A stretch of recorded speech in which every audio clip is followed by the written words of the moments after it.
Happy Wednesday, everybody. I am your guest host, Christina Long, filling in for Matt Jones today because he had a late night coming home from North Little Rock covering Arkansas baseball's win over Grambling State.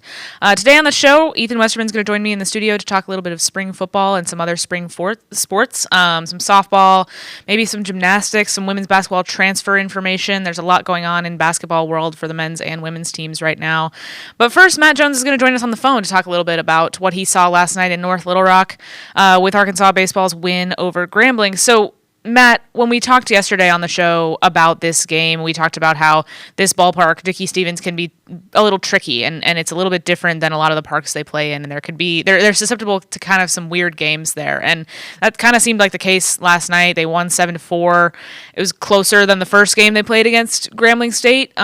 So just on the ground, since you were there, what was it like as far as, the conditions and how, Dave Van Horn called it a graveyard and, the way this park plays? Yeah, it is a graveyard. It's, if you haven't been to Dickey-Stevens, it probably sits, I don't know, I'd guess somewhere probably about 1,000 yards off of the Arkansas River. There's Riverfront Drive, and then there's a little bit of grass area, and then there's the river. And the only reason I can think of that they built the park the way they did was that they wanted the Little Rock skyline beyond the outfield wall. But because they've done that, in warm weather months, the wind is blowing in from the south, and it's a huge park as it is. I mean, it's 330 down one line, 332 down the other, 400 to center, and it's just you cannot get a ball to the wall in that park whenever the wind's blowing out of the south. I don't know that Mike Trout, when he played there, could get a ball out of that ballpark when the wind was blowing in from the south. It just turns, I think cavernous is the word that I used last night. And that was what happened last night. I mean, it was 15, 25 mile an hour winds out of the south. I think it was gusting to about 30. And you could tell in BP that nobody was going to get a ball out of there last night. There'd be well hit balls, and they were dying 30, 40 feet shy of the warning track. And so that's what happened last night. I mean, and I thought Arkansas got some nice hits up the middle the other way. The top three hitters in the order really had a nice night. Vahiva and Cahillo and Charles Davelin. I think all of them had 2 hits apiece. Grambling, they got some nice hits at some certain times, and they took advantage of some free passes from Arkansas. I think there were 4 walks and 3 hit batsmen by the Razorbacks last night. A couple of errors too help contribute to some of that. But it's that ballpark. It lends itself to playing low scoring games, and I think that's that's why they played so many tight games there. Is that just it's hard for either team to score in that ballpark. Yeah, you included a stat in your notebook that I thought was really interesting, that they've hit 9 home runs in 13 games there, which dates to, when was the first game that they played in that park? Well, actually, I'm glad you said that. I need to fix that now. It's 14 games. It was 13 games coming before the game. So their first game there was in 2010. They played Louisiana Tech. And it's interesting, you saying all this kind of jars my memory. All of that's kind of a blur last night, to be honest with you. I did write down who some of the players were who had hit home runs in that ballpark. This is a list of players who have hit home runs at Dickey-Stevens for Arkansas. A lot of guys who had big league power. James McCann played in the majors. Matt Reynolds played in the majors. Colin Gassaway did not. Andrew Benintendi obviously still playing. Chad Spanberger, he never played in the majors, but he certainly had major league power in his bat. Zach Plunkett, a guy who I thought could hit the ball as hard as just about anybody that I've ever seen come through Arkansas. Casey Martin, I think he's in AAA now, so he may end up in the majors. Heston Kjerstad is playing in the majors, and then Harold Cole a couple of years ago was the last Razorback to hit a home run in that ballpark. So it kind of shows you that you've got to have a certain level of strength to get it out of there. I think they've got some guys on this team who could certainly do it. But again, hitting a home run into about the teeth of a 20, 30 mile an hour wind, it's just not going to happen. Yeah. You mentioned, the top of the order did really well. And, they kind of kept the regular starters there at the top of the lineup, and then they kind of filled in the second half with some guys that hadn't played so much. So, we get a Michael Anderson sighting for the first time since opening day. But definitely, the most production came from the top, and then they kind of made some substitutions after. So I guess, what did you see from that kind of bottom of the lineup and some of those guys that haven't gotten as much of an opportunity? Not much. I think Gabe Frazier probably would have homered in bomb last night. He really squared one up pretty well. But again, the wind knocked it down. We saw him hit a grand slam last week whenever he got his first start against Missouri State. But, I think all you need to know is that, look at all the players they brought in toward the end of the game. They brought Nolan Souza off the bench, and they brought Cam Kozel in off the bench, and they brought in Ryder Helfrich to catch the ninth inning. So, they just didn't get a whole lot of production out of those players at the bottom of the lineup. And then, another one that you got to mention is Kendall Diggs. This is another game where he plays and he does not hit well at all. I think he went 0 for 4 last night in his first 3 at-bats for strikeouts. You think back to the Missouri State game last week, he came up in a situation after a leadoff walk and he hit into a double play. And then he came up in another situation with the bases loaded and nobody out, and he popped up to the infield.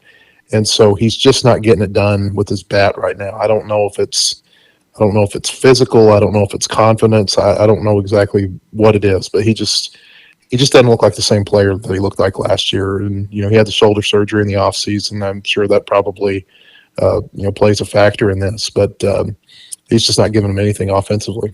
Yeah, and that's something they've had to kind of work around, and they've been fortunate that they have, the other options that they do and that have been hitting as well as they do. Because I think, there was concern coming into the season that he wouldn't be able to be the player that he was, the hitter that he was before the injury. And then, like you said, we don't know if this is a result of that or if this is a confidence thing, probably a combination of the two. But, they're fortunate that they have the other options there that they do. Well, sometimes when you come back from an injury, confidence is it's one of the things you have to find, after, as part of that recovery. Like, look at Aiden Jimenez. Think about a couple of pitchers at Arkansas. Aiden Jimenez, he had Tommy John surgery less than 13 months ago. It was on March 5th of 24. And he's come back with a ton of confidence, and he's just letting it rip, and you see the results. He's been maybe Arkansas's best pitcher in SEC play. And then you've got, Hunter Dietz trying to come back up and, work his way back. And based on what we've heard from the coaches, he's just got to have more confidence in his stuff. And so I think maybe you're seeing a little bit of that from Kendall. I can't say that for sure, but it wouldn't. I guess maybe what I should say is it would not surprise me if there was a little bit of, just a mental byproduct of having that surgery and the rehab and everything, and that it's, and then, baseball's a mental game, and when you're not hitting well, it all seems to compound on itself. And he just doesn't seem like he's in a great spot offensively. Yeah. You brought up pitching. Tate McGuire got the start last night, and Dave Van Horn's pregame comments made a lot more sense after the game when we got the update on Parker Coyle. So before the game on the radio, Van Horn said, quote, maybe bring somebody out of the pen that might normally start because now they might have to start pitching out of the pen. And that was kind of why they decided to go to McGuire. So then we learned Parker Coyle has a back injury that's going to hold him out for a while. We don't know exactly how long, I don't think Van Horn said, but he did indicate that it could be quite a while. And so then it kind of makes a little bit more sense that they would start McGuire and then want to kind of warm, I assume, Colin Fisher up a little bit for kind of that change in role. Yeah, I've heard a time frame on Coyle. I don't really want to say it, but sure. When he says a while, we're not talking about just a little while. I think there's a chance he can pitch again for Arkansas this season, but I think it's, for a while means it's going to be a little while before I think we see him again pitching. He has he's been dealing with a back injury as far back as I think maybe in Arlington. He's been pitching through it, and you'd see him on the availability report that he was probable, and he pitched through it against South Carolina and was getting warmed up against Vanderbilt, and then something just didn't feel right to him, and I think that's what prompted them maybe to get it looked at a little bit, maybe get it looked at a little bit more in depth than it has in the past, and I think they found something that's going to keep him out for a bit. But I'll tell you two things. You're right about Colin Fisher. He was going to start that game last night up until about 3 o'clock Monday. And then they made the decision and that was about, that kind of dovetailed with the time that they found out what's going on with Coyle. And they wanted to see Fisher and how he reacted out of the bullpen as opposed to in a starting role, because now all of the left-handers who are in the bullpen, they all move up the ladder a notch. And, Fisher, he didn't have a great night last night. Some of that was self-inflicted. Some of it was, probably just a little bit of bad luck. But I tell you, the pitcher that I think you got to keep an eye on is Gibbler at the back end. He, over the last month, probably since about March 1st, it just seems like he's stacking really quality outings on top of each other. It didn't go great for him against Missouri State. It didn't go great for a lot of pitchers that night. But you take away that Missouri State outing, and he wasn't really even bad against Missouri State. It's just, he gave up some runs that affects the ERA. But I think over his last 5 outings, he got something like 20 strikeouts. And they can't touch his stuff. And you could say, oh, well, that's Grambling. I don't think SEC teams would have been touching what he was throwing last night. His curveball was really on. He was working his fastball off of it really nicely. And I think that, with Gibbler, he was like a top 150 draft prospect last year. Not just high school players, but total prospects, college players and everything. And when they got him to campus, they were really excited about him. I got the impression that they thought he would be a weekend reliever when the season began. And I think it just maybe has come along a little bit slower for him than maybe, say, like a Carson Wiggins, who's a freshman. But now he's figured it out. And I really think that Cole Gibbler has shown them something last night, but then the previous 3 or 4 weeks too, where he may be that guy you go to instead of a Parker Coyle right now out of the bullpen, because I just think he's throwing the ball so well. And it's perfect timing for him because, again, Coyle's going to be out for a while, and now you need a left-hander to step up, and here you have this left-hander who's pitching really well in the midweek. Something I've been wanting to do, and maybe we should do this on the podcast sometime, is get out our baseball preview issue of Hogs Illustrated and look back at, especially with the bullpen guys, because there's so many of them. A lot of them tend to be new or guys you maybe don't remember as well or haven't seen as much of, and kind of look at what Matt Hobbs said about them in the preseason and then kind of see, okay, does this kind of match what we were thinking about them before the season? Have any of them exceeded expectations, not met them? Because, a guy like Gibbler was a guy that, like you said, was a highly rated prospect, but not somebody that, maybe the average person had on their radar necessarily and might see this as kind of a surprise. He's talented, but for him to be coming on this way as a freshman, might be surprising. So I'd be interested. I don't remember what Hobbs said about him preseason off the top of my head. I'm sure, like you said, he was excited about him, but stuff like that is always interesting to me, kind of revisiting the preseason thought versus what happens, especially with bullpen guys, once you get to see them work a little bit more. Well, like you think about probably what they had to say about Aiden Jimenez in the preseason was, we'll see. Yeah. And we've seen it's right. really good. Yeah. So yeah, it's interesting how much a couple of months can make a difference. You don't think it does, but it can make a lot of difference, good and bad. Well, I want to leave you with this, and you led your post-game notebook last night with a story on Will McIntyre, who he didn't get to pitch last night, but his family, they have a big connection to Dickie Stevens with his dad having been, a data keeper there, and, the family got to go, and Will kind of grew up around the park, and you got to talk to them about that, so I wanted to hear a little bit more from you about that, and it was interesting because it reminded me of Clay Henry wrote a feature on Cam Kojal, and one of the things he mentioned in that story that he learned was Kojal's from Omaha, and his dad was on the grounds crew at Rosenblatt, and I think still helps out at TD Ameritrade. So it's just, if they get to Omaha, that'll be a cool thing to track. And it's interesting kind of how these guys that have grown up around baseball in these kind of special ways, how they kind of find their way back. Charles Schwab Field now. Oh, Christina. Yeah. I forgot. You got to keep up on these names. It's kind of like I was telling you about Altel Arena yesterday. Yeah. How long has it been Charles Schwab? Because it's been a little while, right? It's not brand new. I think it's about 3 years. Okay. That makes me feel a little better. Schwab Field. It was Schwab Field when Arkansas went there in 22. Okay. So I've been there when it's been Schwab Field, but oh well. Yeah.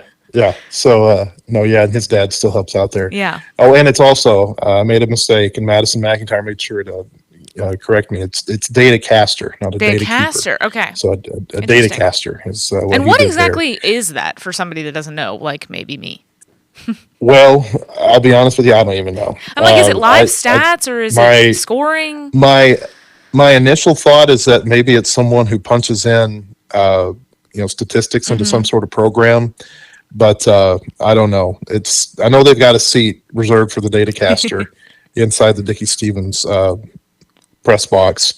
But I've known that Will had an affiliation with the Travelers for a long time. I mean, I've gotten to know his dad, and he's talked about the work that he's done with the Travelers, and talked to Phil Elson about this too last night. Phil was the voice of the Travelers for 14 years, and he's like, I can remember Will, running around here at 8-9 years old, the press box, and he said, Madison would talk about Will to everybody, and they'd kind of roll their eyes, because he'd talk about his son and all these great outings that he was having in, Little League or American Legion or whatever the case might be. And anyway, he said, and over the years, I think the eye rolls got a little less, defined because, they could see that he actually was, pitching well, and then got to the point where he was pitching for the Razorbacks. And think about what you want with Will.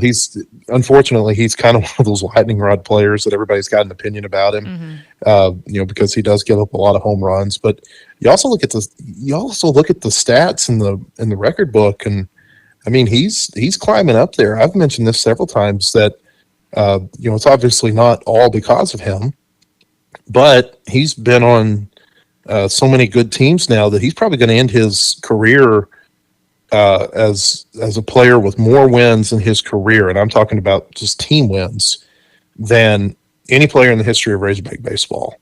And I think that means something because he's a clubhouse guy. He's a leader in the clubhouse. He's a guy that I think the other players gravitate toward, and those are all these qualities that you can't stat.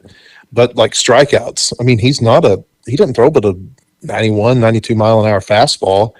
He's probably going to come close, if not get into, I think, the top 5 in strikeouts in school history, which is crazy to think about. Maybe it's top 10, but certainly, they're at the top in terms of strikeouts in his career. And, again, part of that is because he got the extra year because of COVID. He has had a very unique career. But yeah, I mean, the Travelers thing, it was unfortunate that he didn't get to pitch there last night. He has pitched there before. He had a really good start there in 22 against UCA through 6 innings against them. Pitched against Lipscomb in 23. And that game, I'm not going to say that was what spurred getting the game streamed in Little Rock. But against Lipscomb, he gave up a hit that was off the wall, and it was not a home run. And it was called a home run. And there was no video to prove otherwise. And so, the next year, you get the games that are streamed now in North Little Rock. And I guess the stream didn't go so well last night. But, you do have that video component there for the games in North Little Rock. But, yeah, it was neat talking to him, talking to Phil, I didn't talk to Will last night, but talking to his dad, talking to Phil about Will's experience there at the ballpark. His dad said that he'd bring him to the games, and he'd tell him, "Hey, go have fun." He'd go play out in the center field for a little while. He'd come back 4th, 5th inning, grab a hot dog or a sandwich or something in the press box. Then he'd go back out and play some more. And his dad's role was always just meet me back here in the 9th inning, and we'll go home. And I guess he didn't tell his wife about it initially. And she got wind of what happened one day, and she's like, "Well, you don't give him any boundaries?" He goes, "Yeah, I give him boundaries. I tell him don't leave the ballpark." And so I mean, it reminds me a little bit of my own story. And I told Madison this. I do a lot of stuff with Fayetteville High School and their football games. I don't know if you guys can hear these claps of thunder outside, but man, it sounds like it's I coming can see down. some lightning out our window here. But I take my son with me to a lot of these Fayetteville High School football games that I do their play-by-play, and it's kind of the same thing. I just tell them, "Hey, keep your phone with you, and don't get too far." And so I was able to relate, I guess, a little bit with Madison on these things that he did with Will. It's kind of neat whenever you're able to go do a job and include your kids with you, and that's kind of what the story was about. Yeah, and it sounds like it's special for them too. Like obviously it had an impact on Will and his, love of baseball and kind of how he was playing at the time too. So you can find that story and all of Matt's other baseball coverage on our website at wholehogsports.com. Matt is definitely the most in-depth source for Arkansas baseball news. Before he got on the phone with us, he was on the phone with Matt Hobbs, and he'll have some stories from that later today and throughout the week, I'm sure, as they head into this Missouri series. But when we come back, Ethan Westerman will be in the studio with me to talk a little bit of spring football. At Kindle King, we're proud of over 4 decades of design. We're continuing the legacy of great creative design by combining our brands of Kindle King, Soapbox, and Shopcart. Together, these brands represent a new focus in marketing design, with individual attention to specific areas. Through our design expertise supported by a team of talented professionals, we showcase our best. We are Kindle King, we are Soapbox, we are Shopcart, we are design.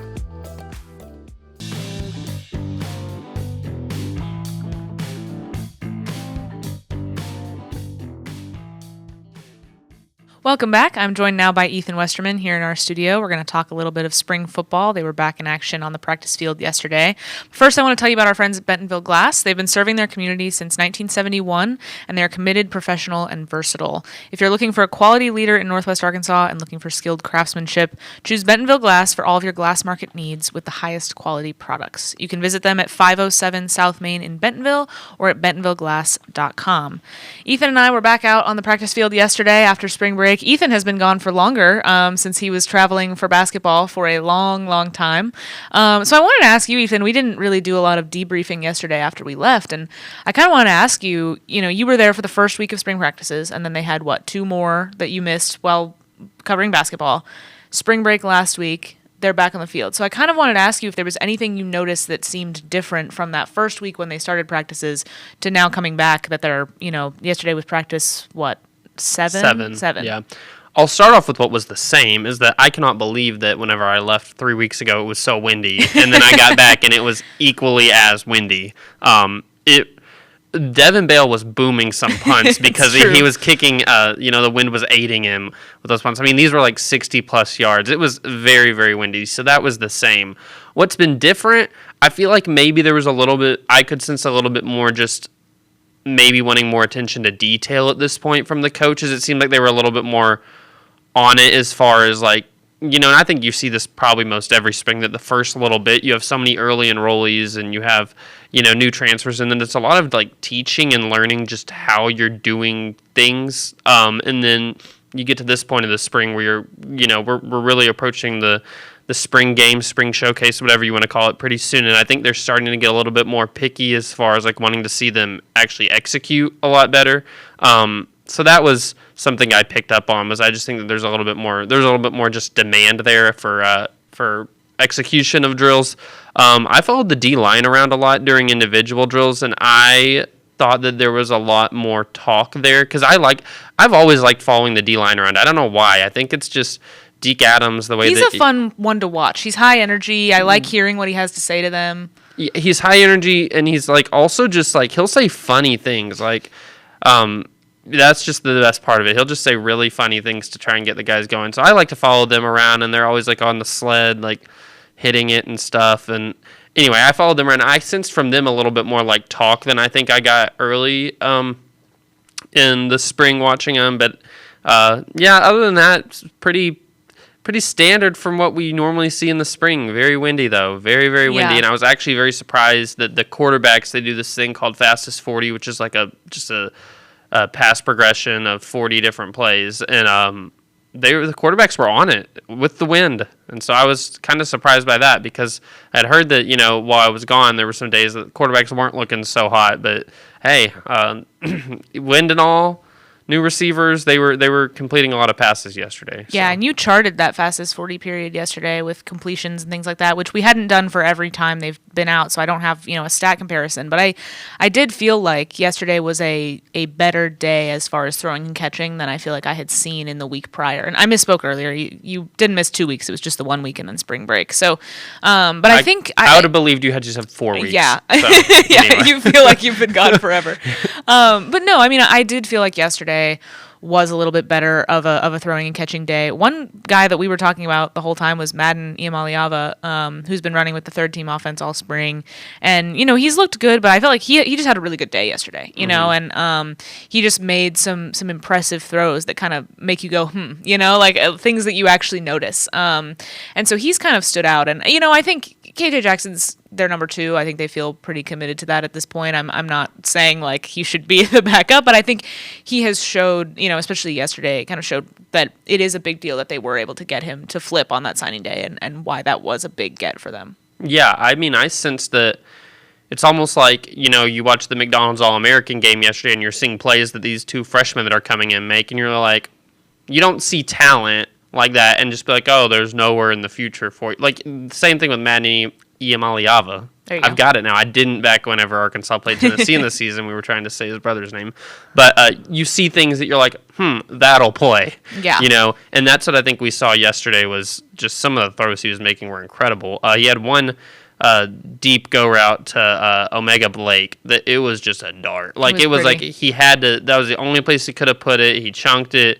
Spiral was beautiful. I mean, it was a great throw. So he stood out yesterday for sure. I mean, this is probably the point of spring too, that some of these freshmen are getting a little more comfortable, and there's a lot of overthinking probably early on, especially in a position like that where at quarterback you're literally having to make decisions every single play. But I think that they're probably getting a little bit more comfortable with just making those decisions and letting their body take over and just make plays. Ismail Cece, I think I said his last name right? Mm-hmm. Cece. Cece, yes. He made some great plays yesterday. He stood out. Taylor Green, I mean, on the fastest 40 thing, he was 12 of 13. Yeah. Which people gripe about the completion percentage, and rightfully so over his career, but he was on it yesterday. I think he's definitely working on decision making as far as just like take the dink and dunk if you have to. Don't go for the same thing every time. And also, he doesn't have Andrew Armstrong with him this spring. And I don't know that they're gonna have. They're not. I don't think they're gonna have an Andrew Armstrong. I mean, somebody's got to lead the team in receiving, right? But I don't think and that's something Pittman has talked about is like they're looking for that guy. They're looking for that outside threat. And I don't. They're gonna have somebody. And I think Blake seems like the most likely candidate, especially given what he was able to do at Charlotte. But I don't necessarily know that I'm ready to go. He's going to be just like Andrew Armstrong as far as like production and consistency level, Yeah, no, I think this is the type of year that maybe Taylor Green can replicate his pass yard production as last year, but it won't be the same. It could be different characters. Honestly, kind of like what happened with Madden Iamaliava's brother last year. I think that's kind of how he got, like, his stats were very spread the wealth. I know they had a couple receivers that probably, received a bulk of it. But I just sense with this receiving corp that it's going to be a little bit of by committee. And not necessarily, you just don't have the same type of receivers as last year. That's the most clear thing, I think, of anything in the spring is you just look out and see the receivers and you're like, this is just a different room. Which, I mean, this has been well documented by us, by other people, that receiver and O-line are just the two that you look at and you're like, well, this is different. And different doesn't mean bad, it just means different. And so I'm curious to see, though, if they can, like, maybe you don't get the same amount of yards you had last year, but your scoring production's up. Like, how do these receivers, do in the system? A lot of smaller, shiftier, speedier guys, and a lot of guys that, honestly, it's like, just wait and see of who actually emerges. Right. I think the receivers, I mean, it's what we've been talking about, I feel like, all offseason and preseason, and it's going to continue because I think there's going to be a lot of it that's like, okay, we have to see it in a game and we have to see it in an SEC game. Because like you said, a lot of these are smaller, fast guys who have a lot of experience and have had success, but now they're moving up to this level, and what is that going to look like? And how are they going to use that and kind of, it's going to look different than it did last year. And like you said, it doesn't have to be worse. It might be better, but it is going to look different. We also, somebody that I think I have written a little bit about, and we've maybe talked about some on the show, that I feel like has just been really consistently impressive is Larry Worth. I think it started when you could kind of tell at the beginning that he was going to be kind of a leader on the defense. I feel like you hear him all the time. You see him giving instruction to people. And so it's always interesting. That's something that I like to track in practices is who is kind of who in each group is kind of serving as that person. And I think Larry Worth, just for the defense as a whole, has been that. And then as far as his actual play, I mean, he has been making plays pretty consistently. And so I've been really impressed with him, and I'm, excited to see what he does now in his second year at Arkansas. No, for sure. And he's a guy that is so versatile too. Like, I know that last year there was a whole batch of these like hybrid linebacker, safety, nickel, whatever. Like, you're like, they could get plugged anywhere. And I feel like he's truly kind of this spring, like, I don't know, he's kind of grown into his own as far as just being comfortable with where he's at. He's been in the system longer. He's a guy that I know this will rev up for us again soon as far as like talking about transfers coming in and you're trying to learn about him. I know you wrote the story last year when Larry Worth came in from Jacksonville State. We're just trying to learn about these guys, and I think you could sense toward the end of his time at Jacksonville State, if I recall correctly, in the bowl game and everything, that it was like, okay, this guy has some potential. How's it going to translate to the SEC? And I think that maybe getting that a year in the SEC, and they did like just put him where they needed to last year a lot of the time, and he came on strong toward the end of the year. I think that really benefits a guy like him who's not been in an SEC offseason, like a full one yet. Right, because he was a spring transfer, yeah. Yeah, he came in after the spring. So this is the first full year that I think you're seeing some comfortability there, and you need guys like that, especially in the secondary where they're pretty thin right now. Like, they're going to have some guys in the spring portal. So I've noticed him too. I think he had an interception. No, he almost had an interception yesterday. He Miguel has had Mitchell. some throughout, and I think he almost had one. There was a practice that you missed. I can't remember which day it was before spring break, but there were a lot of picks and near picks, a lot of tipped balls, and he was involved in a lot of them. Yeah. Keyshawn Davila, the junior college transfer, was involved in a lot of those plays. So those are guys that I'm interested to see what that looks like, in a game and as practices continue too. Yeah, I think if anything, what's good in the spring is I think guys that you are very confident from the spring that it would take something crazy to not see them on the field a lot in the fall. And Larry Worth is a guy that I think in my head is already like, okay, a lot of snap counts in the fall. Like, I mean, that's nothing new from what happened this past year, but it's like, it feels to me like he's only gotten better from the end of last year. And I get it. We aren't seeing full pads right now, whatnot, but there's always some guys who shine in the spring that fizzle in the fall. I mean, that's part of it, but he's the one that everything points to you're going to have a bigger season this year. So it's been pretty difficult for me learning after being away for a little bit names and numbers of these guys. There are new people, and a lot of them are still new to you because you met them briefly and then we're away. And then even some of the guys that are returning change their number. Yeah. So it's like it is a task. I mean, learning a basketball roster compared to a football roster, it's not even. Especially when the basketball roster is smaller than the normal basketball and they don't have a helmet on their face. Yeah. So I'm like over here like just trying to learn like stature, number, and then a guy like Larry Worth, he will talk in practice too. So occasionally you can learn voice. Yeah. But it was funny yesterday. You mentioned faces. Yesterday in player availability, we got two players we'd never talked to. So a new transfer in Caden Kittler and then Ian Jaffard on the defensive line, who played some last year, but I don't think we ever talked to him. So two new guys that, I kind of knew what they looked like, and then they came in and I was like, okay, this is the first time I'm really putting an actual face that I could see with a name. Yeah. And you wrote a little bit yesterday in our takeaways notebook from the day about Ian Jaffard, and kind of we talked a lot to him about kind of his size and how he's trying to get down to this playing weight that he wants to get to. And Sam Pittman has talked a lot about the progress that he's made as far as, with getting down to his playing weight and also just with his ability to play at that weight. So I guess what all did you kind of learn about Jaffard kind of when you were writing about it yesterday? Yeah, I mean, it seems like he's definitely pleased with how he's transformed in college. And this happens all positions, but it's just extremely like you notice it with a guy as big as Ian that like the college weight room and college strength and conditioning, it just changed. I mean, Braylon Russell is looking as good as he's looked right now, and I think Ian Jaffard probably feeling the same way. It's like he just looks way more like SEC ready than I think when he came in. But he even wants to get down some more. He said he wants to get to 370 by season. I think he's at 382. Yeah, 382. So it would take another 12 pounds. But like for his size, he moves really, really well. It's like. And that's, I don't think, has always been the case, like, since he's been at Arkansas. But I was watching their drills the other day, and he gets around pretty good. I think that you learned yesterday that he just has they all have a personality. I mean, none of them are just like personality less, but like he has one of those ones I liked him. Yeah. Him and Kittler. Kittler was a little bit more all business, but man, you learned with him that he has that Texas.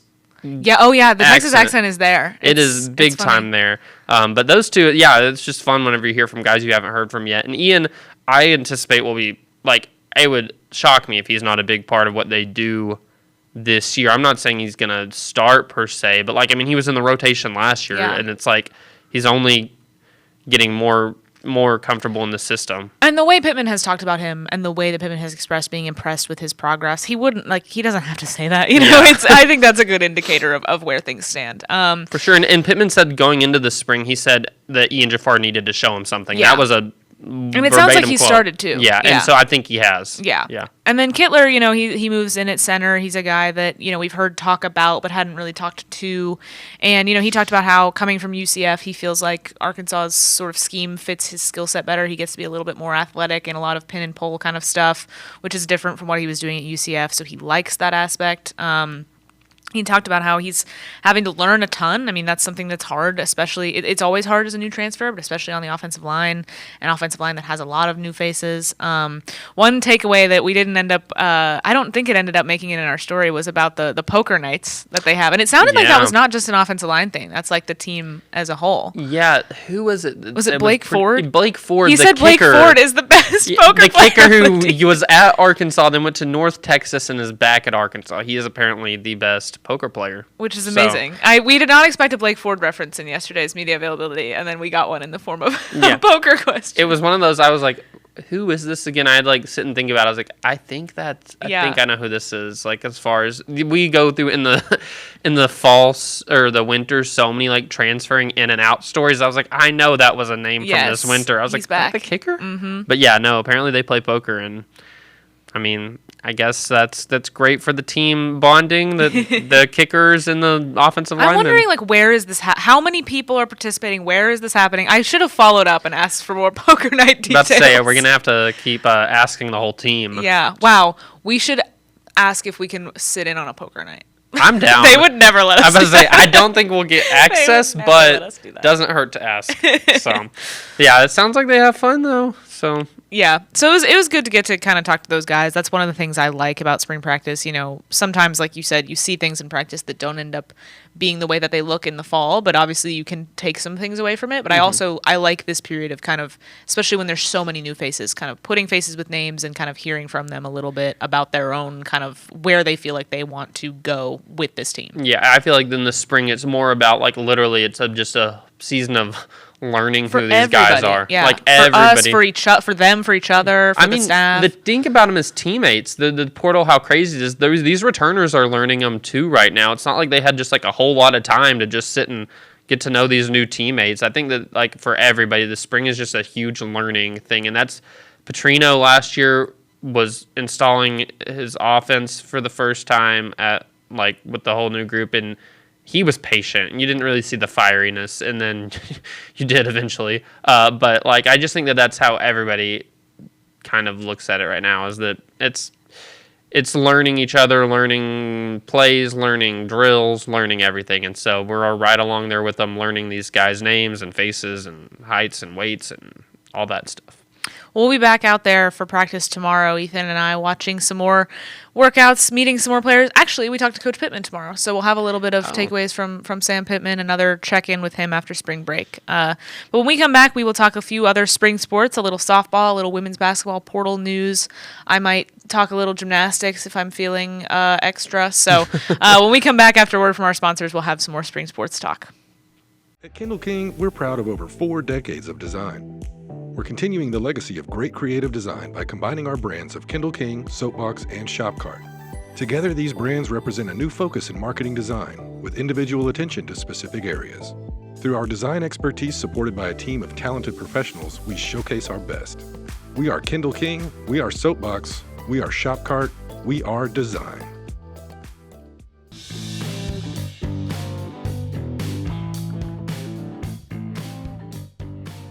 Welcome back, here again in the studio with Ethan Westerman to talk a little bit more spring sports.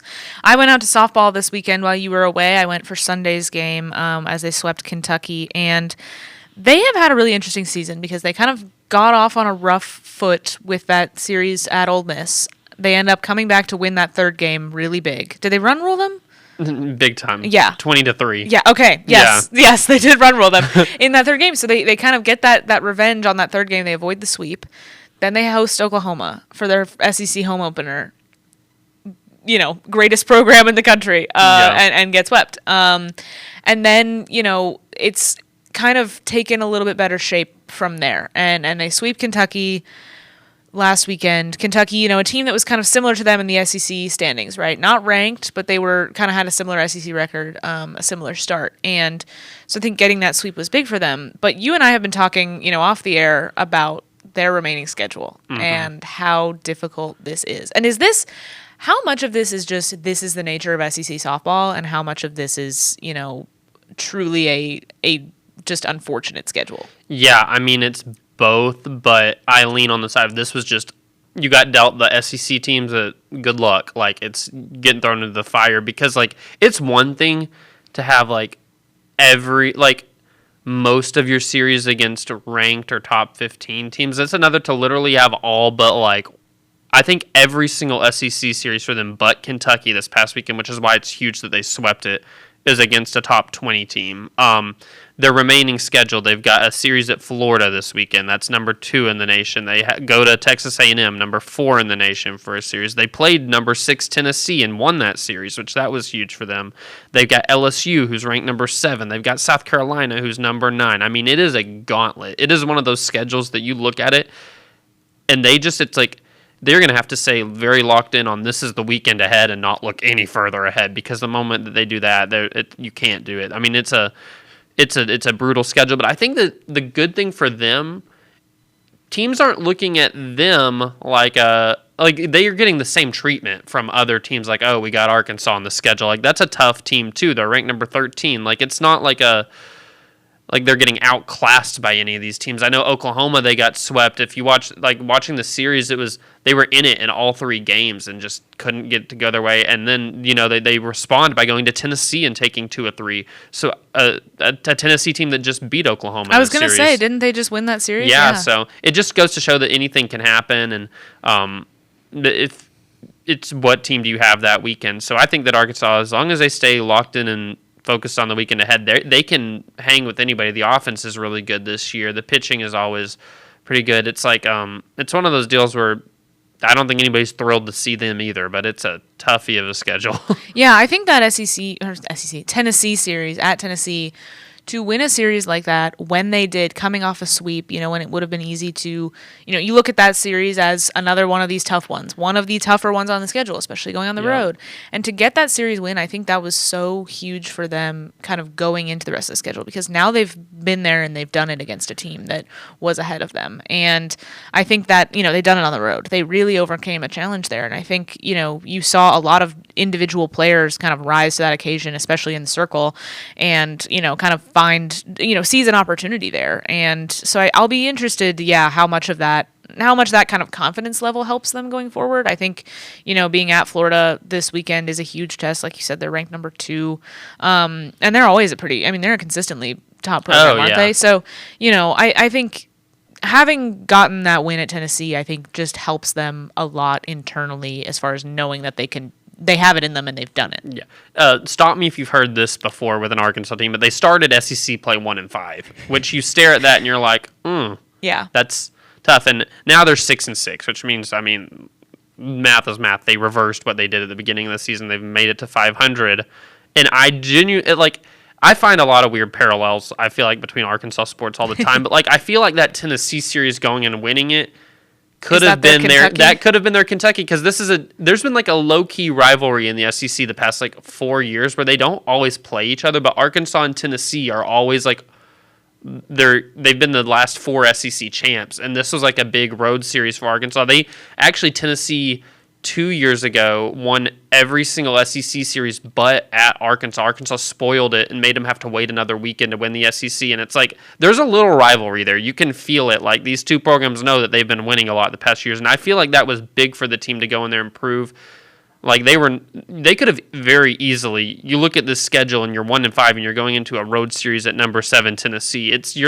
You're not taking it out of your brain that they could start 1-8. That they could go and get swept. I kind of expected that they would. I mean, and like you said, they were competitive in those Oklahoma games. Yeah. You know, it's not like they were getting destroyed. And Oklahoma is going to destroy a lot of teams this year. Oh yeah. But it was looking kind of grim. You know, you come off a sweep and it's, you know, that's kind of just how it happens. The last game feels like it informs kind of how you think about your next few, because after they won that big Ole Miss game, then it was going, okay, they saved one, the attitude felt different even though they dropped the first two, and then you get swept. It feels a lot like, you know, your most recent game, whether as a fan maybe it's that way in the building, you know, it feels like the most recent game colors kind of how the next one looks. For sure. And even after that sweep, they had a midweek game against UCA that they won 6-3, which to be honest, they could beat that UCA team a lot worse, and it felt like oh no, like they aren't even like handling business the way that they could in a midweek. And then whatever happened at Tennessee, I mean, they've been riding that momentum. It was huge for them to get a sweep this past weekend. Like winning a series, like no coach complains as long as you win the series, great. But like they needed a sweep in my opinion. They really did. They hadn't had one in a hot minute. Their last it was since the season before 23, right? 23 at Mississippi State. They had to like come back in the last game of that series, but this was their first home sweep. I don't even remember the last one before this. Like they're consistently good at handling like just winning series. But sweeping is hard. Sweeping it's hard in is baseball. so hard. It's hard in softball. I mean, you hear coaches say that all the time. That's why it's so exciting to get one. And I feel like a sweep is just the difference between a good season and setting yourself up to have a great one. I think think about the baseball team right now. How like you win 2 of 3 at Vanderbilt, you're still happy, but you come off a sweep. And I think it really changes how you view a team, I think, a sweep does. So big for them to get that this weekend. And it was against, I mean, all the SEC teams are good. Like, all of them pretty much make the NCAA tournament. So it was big for them. They needed it, and they handled business in a way that it showed me something, just the fact that they did handle business, because that was lacking on their resume at this point. I just looked it up again. Their last sweep, SEC sweep before this weekend at home, was South Carolina in 2022. Wow. And the final game of that series to sweep it is when they won the SEC championship on Senior Day. So it was their first since the championship year. Wow. So it's been a minute. Yeah. The other thing you've been tracking has been women's basketball transfer portal movement. Anthony was here yesterday and talked a little bit of the men's side, because there's been so much movement there and so much anticipation of how that roster is going to look. Obviously, with a new women's basketball coach who we believe will be interviewed here on the show tomorrow, Kelsey Music will be talking to Matt. Anytime you have a new coach, you're going to have portal movement, right? Mm-hmm. And that was something she kind of said in her intro was, you know, we got to figure out who we want back, who wants to be back. So fill us in a little bit on kind of what the movement's been, what you're expecting to see them get, and then kind of what you think about what they've lost. Yeah, on the first couple of days of the portal opening, 3 roster spaces cleared out because people decided to transfer. And then, but I was expecting I was like, I think that there's going to be more space available. I don't think that just because not everybody's gotten in the portal yet doesn't mean people aren't going to. And I would expect maybe even a few more. That's just my prediction. This is, it might happen, it might not. But I just get the sense that she runs a style and she is so committed to playing her style that it's not going to be for everybody. It just won't. And if players aren't cut out for it, or they just want to go try something else out, they want to start fresh somewhere new. If it doesn't fit their skill set, if it's not something they're interested in doing, then sure. Exactly. And I think that's in her mind probably like which players from this current roster could fit this system. Be real with players about, you might really struggle in this. And then you go from there. And I would just expect, she talks a lot about this is setting a foundation this year. Like it's going to be year one. Like I don't think there's really huge expectations for anything other than it's year one setting a foundation. I think the way you do is you get players in who are going to fit your system. Might not be the talent that you're going to bring in a few years down the road, but it's players that can play the style that you want. And I'd expect that that's kind of how this is going to shake out once they start adding from the portal. This happened in football. This happens basketball happens in every sport, that there's, and it's a lot less for this women's basketball team coming off a year where they set a program record for losses to where nobody's like, I have not seen anybody freaking out over losses to the portal. Right, because Izzy was done anyway. She wasn't going to be back. Exactly. And football, like, there's a huge freak out because it's like, oh my goodness, losing everybody.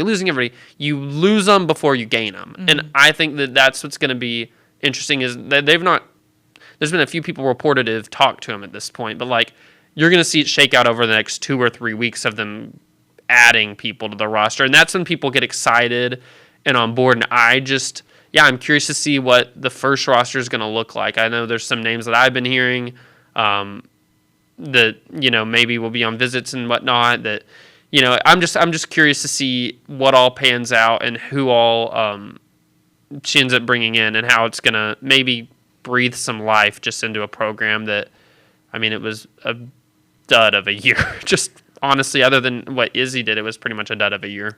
Do you expect, and this might be just your opinion and speculation, or maybe it's based on things that you've heard. Do you expect that she'll be bringing anybody, or trying to bring anybody from ORU? Because ORU promoted internally for a new to replace her, right? And so that staff, a lot of them are staying. So you might not necessarily see the portal exodus that you would with a wholesale new staff coming in. Was there anybody on that roster that you think could be a valuable add to them? Yeah, I remember. I'm blanking on names right now. I know that one. Yeah, I kind of put you on the spot here. No, one's last name is Oglesby, one's Robinson. I think the other one might have been Jones. Mm-hmm. I hope I got all 3 last names right. But they all had big games against Arkansas, and if you can do it, they beat Arkansas pretty handily. But that tells me if you can do that against an SEC team, albeit Arkansas wasn't a great one last year, but you probably have some SEC talent on your roster. They beat Missouri as well. There's probably some players on that roster that you could put on an SEC team and they'd be fine. So it wouldn't shock me if maybe 1 or 2 ORU players. I have no clue how that'll pan out, but clearly they have some players on the team that probably could make the jump. But Music, she's, from my conversation with her, seems real as far as she would probably tell her own players that she just coached if she didn't think that they could make that jump. Mm-hmm. She's just, I think, there's a level of being realistic that she has that will be really good for just roster construction as far as telling people if this is going to be for them or not. So those 3 were all, none of them were seniors. So we'll see. It wouldn't shock me. It would be more surprising if nobody from RU does come, in my opinion, because you normally always see a coach who makes the jump up. We'll bring at least one. Somebody, yes. Yeah, and I'll also be curious to see whenever she finalizes her staff, whether it just be in some support role or something. Surely, I assume there would be some sort of ORU somebody. She's retained quite a bit from the Arkansas staff, though, which I think is a good play. I think, based on her intro presser and the public comments that she's made so far, it seems like you said she's realistic in the approach to what is ahead of her and how it is not going to be easy.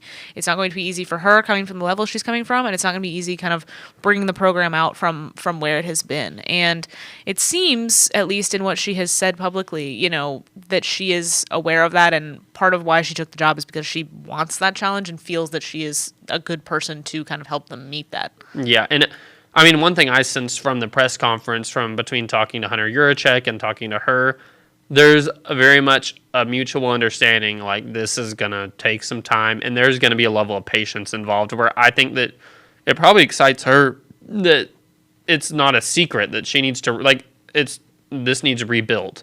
And she's had experience, albeit at lower levels, rebuilding programs, or in some, there was no rebuild in some of them, it was literally just build. But I think that for her, she senses that she has time to get this how she wants to, and that's why I say year 1 is all a foundation. It's not there will always be voices and words said whenever you're not doing well, so maybe they don't do great this season and people are super upset, but it's year 1.